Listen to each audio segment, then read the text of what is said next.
Tere pärastlõunat, minu nimi on Tiit Hallas. Igapäevaselt on minul siis võimalus vastutada infoturbe korraldamise eest LHV-s. Vabal ajal tegelen infoturbe toimkonna juhtimisega Pangaliidus. Ja täna anti mulle siis suurepärane võimalus jagada oma kogemusi elutähtsa teenuse osutajana. LHV teatavasti sai ka hiljuti elutähtsa teenuse osutajaks. Ja võib-olla kasutakski siis võimalust jagamaks siis seda meeldivat kogemust, mida me kõike saime kogeda. Kuidas see asi siis käib praktikas ja millised kas õppetunnid või tähelepanekud meil siis õhku jäid. Igaks juhuks disclaimeri mõttes märgin ka selle ära, et eesmärk ei ole olla kindlasti kriitiline, eesmärk ei ole teha etteheiteid, et kui sõber Clyde kuulamas on, siis kindlasti see ei ole mingisugune isiklik etteheited, asjad halvasti on. Mingid asjad on kindlasti sellised, mida võib-olla saab parandada. Kindlasti on mingid asjad sellised põhjusega, meie ju näeme asja ainult ühe külje pealt. Ehk siis natukene räägikski elutähtsa teenuse osutaja elust Eestis ja seda siis võib-olla finantssektori vaatest, et avada siis seda panganduse poolt ka. Et ilmselt vaatajad peamiselt on nagu elutähtsa teenusega kokku puutunud, aga võib-olla mitte siis panganduse poolest. Natukene tausta. Pankadele ilma selleta, et nad oleksid elutähtsa teenuse osutajad, kehtivad tänasel hetkel Euroopas üle 800 erineva regulatsiooni. Need võib laias laastus jagada kolme kategooriasse. On konkreetsed teenusele kehtivad mingisugused kas siis eeskirjad või regulatsioonid, tuues näiteks mingisugused SWIFTi nõuded või eeskirjad, pakkumaks siis makseteenuseid või näiteks PCI nõuded, mis tulenevad näiteks kaardivaldkonnast ja nii edasi. Ehk siis, kui pank tahab pakkuda mingeid teenuseid, siis selle teenusega paratamatult kaasnevad mingisugused nõuded. On pangandussektori ülesed nõuded. Varsti on meil suurepärane võimalus hakata rakendama DORAt, mis siis hakkab rääkima meile cyber resilience'ist ja kõikidest muudest sellistest põnevatest teemadest lisaks talituspidevusele.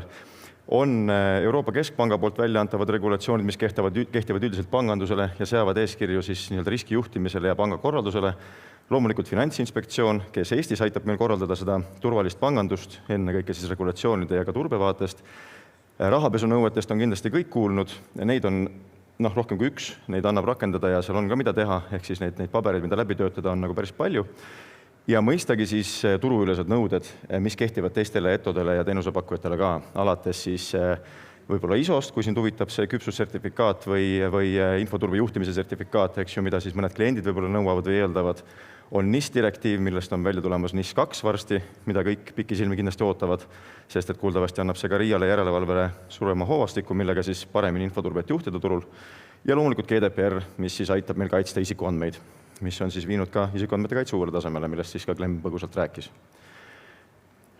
Paljud nendest nõuetest või eeskirjadest, mida me siis saame rakendada, käivad peamiselt riskijuhtimise, turbe ja igasuguste kontrollide kohta. Nagu ka Glenn tõi näiteks, siis nad tihti ei ole liiga spetsiifilised. On sellised, mõned kipuvad olema sellised pigem üldised, mis ütlevad, et rakendage organisatoorseid ja siis võib-olla mingisuguseid füüsilisi ja igasuguseid muid meetmeid, mis siis võiksid tagada infoturvet ja mida siis te peaksite oma riskiisule vastavalt rakendama. Teine võib-olla selline huvitav asi nende regulatsioonide puhul jällegi mõistetavatel põhjustel mõistagi on see, et tihti sanktsioneeritakse ettevõtteid retrospektiivis.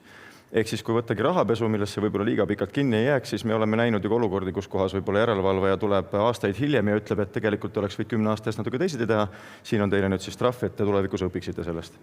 Ehk siis selliseid võib-olla tagasisidestamisi, need tulevad tihtipeale viitega ja hinnatakse siis sinu tegevusi mingisuguses mineviku olukorras. Õnneks me ei ole seda näinud GDPR-i vaatest või infoturbe juhtimise vaatest, aga eks näis. Loodame, et ei tule ka. Mõistagi, mida rohkemate skeemidega või teenustega või võrgustikega sa liitud, seda rohkem neid nõudeid ja kontrolli lisandub. Panganduse näitel iga makseskeem, millega sa liitud, ja makseskeemidest ma räägin mõne slaidi pärast uuesti, toob kaasa oma regulatsiooni. Ta toob kaasa oma nõuded, ta toob kaasa mingisugused eeldused ja mingisugused kontrollid, mida siis pangal on suurepärane võimalus kas siis kord aastas või mingi regulaarsusega siis täita. Seda täitmist reeglina kontrollitakse ka päris asjalikult. Kõikide nende regulatsioonide ja kõikide nende eeskirjade täitmise osas, olgu ta siis kas kontrolli või enese hindamise raames, on see järelevalve pisut erinev. Seega, kui me mõtlemegi näiteks Finantsinspektsiooni järelevalve või kohapealse kontrolli peale ja võrdleme seda näiteks mingite ISO kontrollidega või PCI nõuetega, siis nad mingites kohtades kattuvad, aga see tõendusmaterjal, et sa oled justkui vastavuses, on mõnevõrra erinev. Seega pankadel on suurepärane võimalus ühte sama turvemeedet siis võib-olla kirjeldada 6 erineval moel olevalt sellest, kes siis parasjagu küsimas on. Ja see on ka võib-olla üks koht siis, mida mida me siis ka pankadena üritame enda seas nagu ühtlustada, et me leiaksime siis mingeid häid võimalusi või sõnastusmeetodeid, et me saaksime seda ühte lauset siis jagada kuude kohta ja kõik oleksid rahul. Aga sellest võib-olla mõne slaidi pärast lähemalt. ETOks saamises lugu siis, kuidas algas. Taustast jälle natukene. Eesti Pank korraldab elutähtsa teenuse toimepidevust 2 teenuse raames. Üks neist on maksetegevus, teine on makseteenus ja teine on sularaharinglus. Makseteenus siis suures pildis tähendab mingisuguseid pangaülekandeid või kaardimakseid, et oleks võimalik siis mingisuguse teenuse või toote eest siis kanda raha või maksta kaardiga mingi teenuse eest, arusaadav, iga inimene teeb seda iga päev. Sularaharinglus, sul peab olema võimalik siis kontorist sularaha kätte saada, et osta endale siis sularaha eest mingit kaupa ja erinevatel ajaloolistel põhjustel on ka see endiselt elutähtis teenus. See on siis definitsioon Eesti Panga määrusest, sellisel kujul nagu ta on. Krediidiasutuste seadus ütleb seda, et pangal on võimalus saada elutähtsa teenuse osutajaks sellisel juhul, kui selle sularaha ringlusteenuse või siis makseteenuse katkemine mõjutab märkimisväärselt Eesti finantsturu stabiilsust ja toimivust või kui sinu klientide arv moodustab märkimisväärse osa kõikide klientide arvust või siis need hoiused ületavad 10% kogu hoiuste turumahust. Ehk siis on mingisugused kriteeriumid, mis on sõnastatud natukene võib-olla keeruliselt, eks.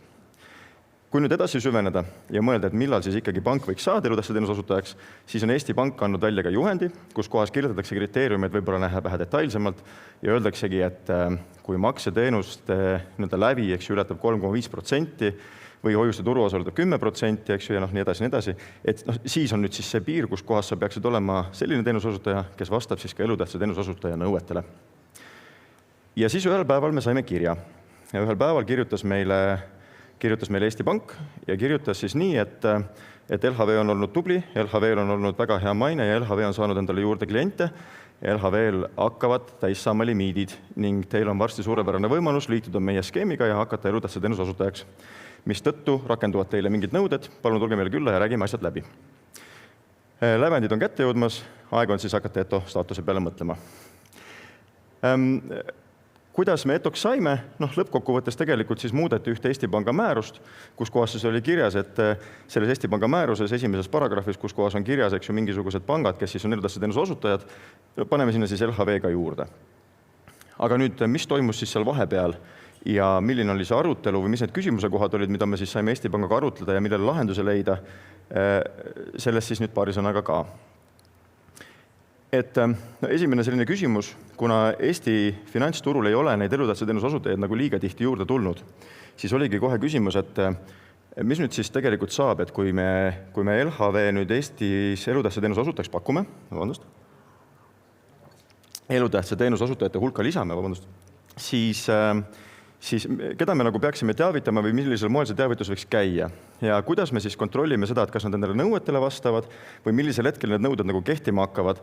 Ja need samad küsimused tekkisid ka meil, et teatavasti ka hädaolukorra seadus paneb meile mingisugused piirid ja mingisugused nõuded ette ja kui me elutähtsa teenuse osutaja oleme, siis kas me peame päevast 1 endale vastama või võib ka nädal aega hiljem või võib olla see ka 2 aasta pärast.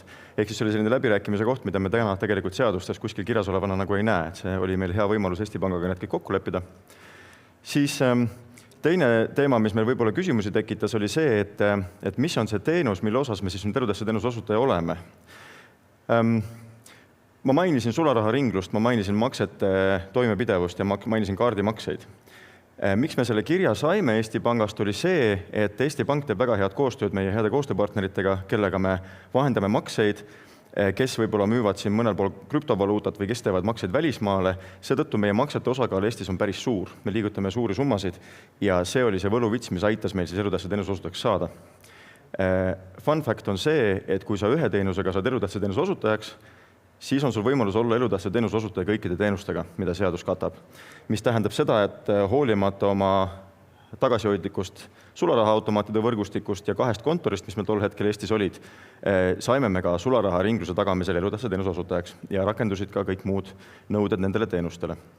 Ka kaardimaksete osas õnnestus me saada elutähtsa teenuse osutajaks, mis tähendab seda, et ka nendele või ka selle teenuse raames oli meil oluline hakata rakendama siis meetmeid, mida hädaolukorra seadus siis nõuab, tegema ka riskianalüüsi ja täiendavaid kontrolle siis, mida me saame esitada siis Eesti Pangale ja millises osas me saame siis koostööd teha ka Riigi Infosüsteemi Ametiga, siis Klemmi osakonnaga. Ja igasugused kaasnevad nõuded, mis meile siis hakkavad rakenduma, et tänu sellele, et me suutsime kätte saada elutähtsa teenuse osutaja tiitli, rakendub meile küberseadus, mis siis pärineb teatavasti NIS direktiivist või sai inspiratsiooni siis NIS direktiivist. Eraldi pangandussektoris kehtib uus vastuvõetav DORA näiteks, mis kusjuures uue NIS 2 puhul, fun fact jällegi, kuuldavasti NIS 2 hakkab sisaldama klauslit, et kui DORA kehtib pangale näiteks, siis pank NIS 2 järgima ei pea, aga mis saab küberseadusest ja kas siis küberseadus kirjutatakse ka ümber selle klausliga, eks siis paistab.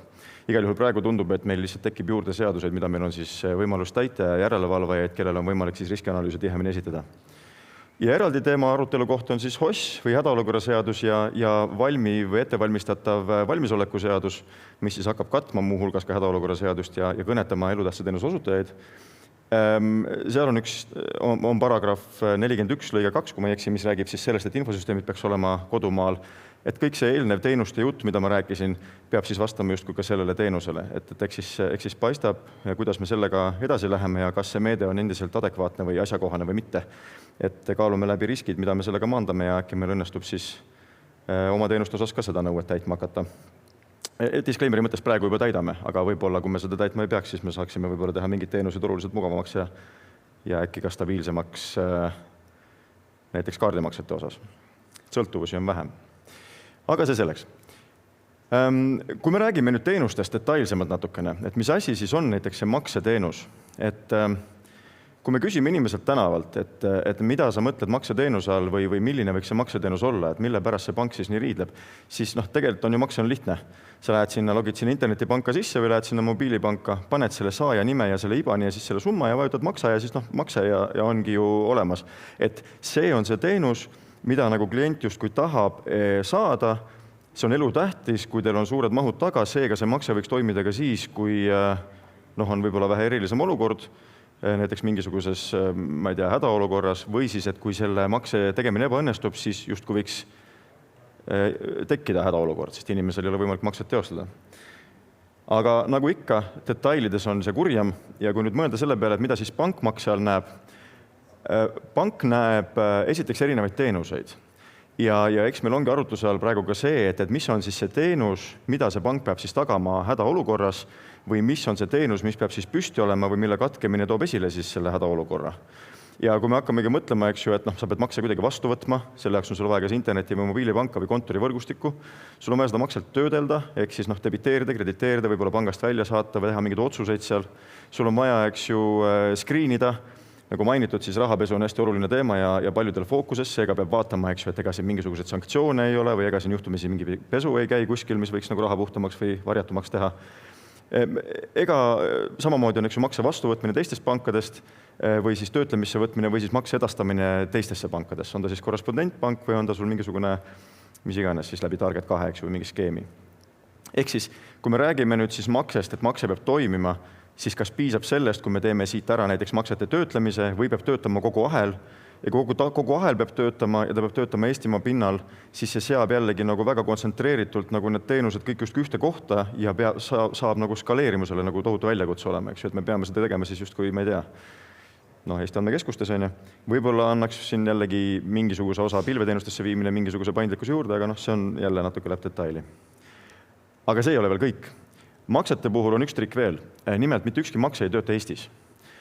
Selle jaoks, et makseid töödelda, on olemas maksevahendid või skeemid. Alates siis erinevatest SEPA maksetest või Target 2 või Swifti maksetest, mis on siis juba suuremates piirides, eks ju. Lõpetades erinevate UK maksetega, mis võib-olla läheb nagu liiga LHV spetsiifikasse. Aga sisuliselt on ilma välisriikideta võimalik teostada ainult pangasisesed makseid. Seega, kui meil on LHV klient, kes soovib LHV-le makset teha, by all means teeme seda oma lokaalsetes serverites. Niipea, kui me tahame kõrvaltänavasse SEB kontorisse saata näiteks mõne makse, on vaja Euroopa Keskpanka. On vaja ka Target 2 ja on vaja ka mõningaid teisi osapooli, kes ei asu mitte Eestis. Rääkimata kaardimaksetest. Seal on osapooli oluliselt rohkem, selleni jõuame ka kohe võib-olla. Ehk siis mõte on selles, et kui Eestis ei ole meil nagu makseskeemi, mis võimaldaks Eestisiselt neid makseid töödelda, siis võib-olla ei ole ka oluline see, et see issuing pank või see makse vastuvõtja pank oma kõikide teenustega samamoodi Eestis paikneb, et võib-olla on mõistlikum hoopis koonduda ennast nagu rohkem Euroopa lähedale, et need maksed saaks kiiremini protsessitud, aga jällegi otsustuskoht, küsimuse koht ja oleneb, mis riski me maandada tahame, eks ju. Et kaardimaksetega samamoodi, et kui me mõtleme selle peale, eks ju, kui palju või millisest komponentidest sõltub kaardimakse, alates sellest, et sa lähed sinna Circle K-sse ja maksad oma kaardiga, mis on LHV oma, kuni ta lõpuks LHV-sse jõuab, siis on neid osapooli vahel, kes tahavad selle kaarditehingust osa saada ja kes seda vahendavad. See ei ole panga kontrolli all, seega natuke keeruline on nõuda pankadelt seda, et Circle K protsessiks oma makseid Eestis näiteks. Mis tähendab seda, et selle jaoks, et tanklast osta kütust, ei piisa sellest, et pank on Eestis. Seal peab olema kas kõik Eestis või siis võib-olla mõtleme need riskid läbi, et äkki ei olegi hullu, kui see kaarditöötlus näiteks ei paiknegi võib-olla Eestimaa pinnal. Aga jällegi võib-olla liiga detailne punkt, eks ju, et vaatame edasi. Kaardimaksete puhul ka siis, nagu juba põgusalt sai mainitud, kaardimakse tundub iseenesest ju lihtne. Sul on see kaart, sa võtad selle välja ja siis sa maksad ja siis sa, ma ei tea, saad kauba või võtad sularaha välja. Praktikas jälle on trikk, eks ju, et sul on kaardi väljastaja, ehk siis issuer, kes annab sulle kaardi välja, kes hoiab sinu saldot, kes vaatab, et sul raha oleks arve peal, kes otsustab, palju sa krediiti saad, näiteks krediitkaardi puhul ja nii edasi, ehk siis kõik, mis puudutavad kaardi väljastamist. Siis on see kaardimakse vahendamine, ehk siis acquiring, kogu see postterminalide või point of sale terminalide ja kaardimakse ja ATM-ide võrgustik, eks ju. Ja mis on siis nii-öelda makse vastuvõtja, mis ei pruugi üldse olla kaardi väljastajaga seotud, eks ju, need on täiesti erinevad pangad võivad olla. Lähed Rimisse, maksad SEB kaarditerminalis oma leiva eest ja on ka kõik väga hästi, eks ju. Makse lihtsalt tuleb läbi tohutu ringi Euroopast ja läbi kaardivahendajate, eks ju, Eestisse siis nagu LHV andmekeskustesse. Ehk siis seal on nagu osapooli on palju ja need ei ole nagu panga kontrolli all ja acquiringu teenuse valib alati kaupmees, ehk siis Rimi ise otsustab, kes temale postterminalid toob, kas see terminalide pakkuja on Eestis, kas ta on välismaal, kas ta on Euroopa pinnal. Ehk siis need kõik küsimused saab tegelikult otsustada kaupmees ise vastavalt enda riskiisu või tahtmise või siis hinnatundlikkuse järgi, eks. Ja kolmas teema on siis sularaharinglus. Mainitud ATM-i võrgustik või kontorivõrk, kus kohas siis on võimalik sularaha välja võtta. Ja kui vaadata jälle need elutähtsa teenuse nõuded, eks ju, siis see on ka see koht, kus kohas meil on võimalik oma 2 kontoriga hakata siis täitma kõiki neid nõudeid ja ATM-võrguga ka. Ja. Natukene ruttasin, rääkisin võib-olla liiga kiiresti, et võib-olla saab mõned slaidid üle rääkida, aga hakkame vaikselt tõmbama kokku, et mis see tulevik võiks siis olla või mis need ootused meie teenusepakkujatele ja kontrollijatele ja võib-olla järelevalvel olla võiks või kuidas mina oma ideaalses maailmas näeksin seda, milline võiks maailm panganduses olla 2 aasta pärast. Siis võib-olla selline jõuluvanale esimeste soovide seas minev soov oleks see, et äkki me saame need Dora ja NIS2 dubleeritavuse teemad kuidagi Eestis ka kontrolli alla. Teine suur ootus on see, et ehk järelevalvaja on nõus ka arvestama teisi finantssektorile või teistele elutähtsa teenuse osutajatele kehtivaid nõudeid, ehk siis me kuidagi suudaksime seda reguleerimist ja järelevalvet ühtlustada, kui mitte nii kaugele minnes, et meil on ainult üks asutus, kes kontrollib näiteks, ma ei tea, IT-d ja IT-riske näiteks, mitte ei ole 3, on ju, siis las see siis olla, aga võib-olla sobib ka see, kui me näiteks ühtlustame seda vormi, kuidas neid nõuded kontrollitakse, et me suudaksime selle sama vormi esitamisega teha, et halduskoormust vähendada. See oleks nagu juba suurepärane, et jälle koht, kus kohas äkki laua taha tulla ja natuke arutada nende teemade üle. Ja hästi loodan seda, et me looksime neid nõudeid mitte sellepärast, et aga kogu aeg on ju nii tehtud, vaid teeme selliseid, mis loovad sisulist lisandväärtust. Mina ise nagu nii-öelda tehnilise inimesena ja tegelikult nagu IT-riske ja infoturvet väga austava inimesena leian, et kindlasti tuleb turvet tagada. Kindlasti ei ole võimalik asju teha ilma järelevalveta ja kindlasti peavad olema asjad reguleeritud, aga kui sobib, siis teeks äkki niimoodi, et nad oleks nagu sisuliselt rakendatavad ja võiksid olla ka sisuliselt turvet tagavad. Ehk siis on äkki koostöökoht, kus kohas meil ei pea olema niisugune järelevalvaja ja täitja, vaid äkki nagu koostöökoht, kus kohas me saame välja mõelda, et kuidas siis teha turvalist pangandust ja need regulatiivsed nõuded üle vaadata ja kohastada. Sest on jäänud võib-olla õhku mõned sellised nõuded, mis 10 aastat tagasi olid väga relevantsed, kui nad loodi koostöös. Aga täna on jäänud ajale jalgu, et räägime nad äkki riskipõhiselt läbi ja leiame sinna uue ja veel parema lahenduse. Sest et Eestit on täna ohustamas täiesti uued ohud. Elektri hind on siin kõrge ja võib-olla on siin mingi energiajulgeoleku küsimus ja võib-olla elutähtsa teenuse kontsentratsioonirisk Eestis ainult teatud teenusepakkujate juurde ei ole ka nagu risk, mida riik tahab aksepteerida.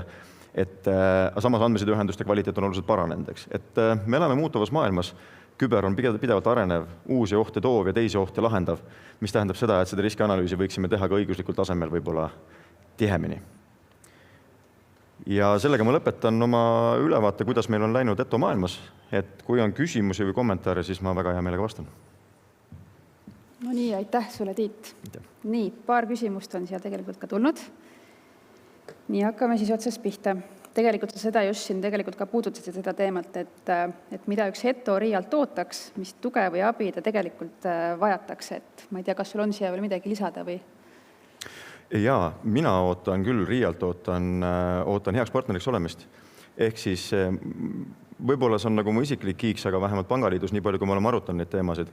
Me leiame, et hästi produktiivsed ja viljakad on kohtumised, kus me koos arutame, kuidas teha, mitte ei ole selline täitja järelevalvaja funktsioon, kus kohas üks tuleb ja ütleb, et õnneks ei ole ka nii järsk see maailm täna, aga et võib-olla utreerides on, et üks tuleb ja ütleb, et nii peab olema ja siis teine küsib, aga miks? Ta ütleb, et sest et ma ütlesin nii, et see ei ole nagu dialoog, mis nagu loob lisaväärtust. Pigem võiks olla niimoodi, et me tuleme kokku, mõtleme, et kuulge, pangandus 10 aasta pärast, mis riske me näeme ja loome täna õigust niimoodi, et me suudaksime sinna suunda koos liikuda. Et eesmärk on lõpuks tagada turvet ja tagada kvaliteetne teenus ju tegelikult kliendile. Ja meil on sama klient nii RIA-l kui ka pankadel. Ma olen täiesti nõus. Ma arvan, et ka RIA poolt on korrektne öelda, et ka meie tahame väga pankadega koostööd teha ja loodame, et me saame seda siis ka rohkem teha tulevikus. Väga hea. Nii, nüüd on selline küsimus, et kas jätta ära uus loodav iske, ehk siis siin on mõeldud ilmselt uut EITS-i ja üleriigiliselt kasutada ISO 2700 standardit, ehk siis ühesõnaga EITS-i küsimus, et mida sina EITS-ist arvad? Ei ära jätta. Kindlasti on ta loodud mingi hea põhjusega, mitte ainult sellepärast, et inimesed saaks teha midagi. Et pigem on ta ikkagi mingit eesmärki täitev, aga kui me nüüd võrdleme ISO-t, siis ISO on infoturbe juhtimise standard. EITS-i ma nüüd ei ole päris lõpuni läbi lugenud, aga kui nüüd tuua see iske mängu, siis iske on ikkagi oluliselt praktilisem, kui on ISO. Neid kahte asja võrrelda ei ole nagu võib-olla asjakohane. Ehk siis ISO on kindlasti väga äge asi. ISO-t tasub teha, tasub lugeda, aga ta paneb ikkagi nagu ennekõike nõudeid sinu governance'ile ja poliitikatele ja sellele, kuidas sa infoturvet korraldad majas. Iske rääkis ka sellest, et kui ole hea inimene vaatama krüptoalgoritmid üle. Et ta andis nagu praktilisemalt nõu. Ma pigem kahtlustan, et kui EITS on jätnud selle praktilisuse endale juurde, siis võib-olla jälle ei ole mõtet neid kahtesse segamini ajada, eks? Ja vaadata neid nagu nii, nagu on, aga veel kord, ei ole EITS-i nii süvenenud, et ma oskaksin kommentaare anda. Kindlasti on hea asi, kui RIA selle välja on mõelnud. Aitäh. Ja viimane küsimus ongi ilmselt ka väga hea siin kokkuvõtteks, et kas kokkuvõttes on Eestis hea ETO olla? Super hea. Selles mõttes, et nagu ma alustasin tegelikult, ega eesmärk ei ole olla kriitiline ja öelda, et kõik on halvasti. Kui mõelda selle peale, kui palju on näiteks Euroopa Keskpanga järelevalve all, eks ju, neid erinevaid regulatsioone ja nõudeid ja keerukust, siis ega seal ei ole lihtsam. Eesti suur pluss täna on see, et õigusloome poole peal, sealhulgas ka RIA-s on tegelikult inimesed, kes nagu sisulisest infoturbest ja tehnoloogiast aru saavad, mis on nagu suur pluss, ehk siis need regulatsioon õnneks ei sünni nagu valdavalt kabineti vaikuses, on ju.